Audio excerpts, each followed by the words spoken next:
You need to hear this if you're passionate about zero-waste cooking. Welcome to day 7 of our delicious sustainable meal plan. For breakfast, let's whip up a leftover veggie frittata. Preheat your oven to 180 degrees Celsius. Beat 4 eggs, mix in your leftover veggies and pour into a greased dish. Sprinkle cheese if you like. Bake for 15 to 20 minutes until golden. Lunch is a hearty root vegetable and lentil stew. Dice root veggies and an onion. Sauté the onion and garlic, then add veggies, lentils, cumin and stock. Simmer for 30 to 40 minutes. And serve with leftover bread. Dinner's a breeze with a roasted vegetable tray bake. Preheat to 200 degrees Celsius. Chop your leftover veggies, toss in olive oil, season and roast for 25-30 minutes.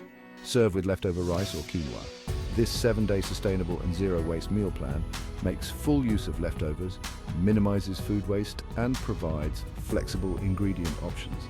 Remember, you can compost veggie peelings or make homemade broths. Enjoy your eco-friendly meals. Remember to check out our other videos. Turn on notifications and subscribe. It helps the channel, and I appreciate it more than you realize.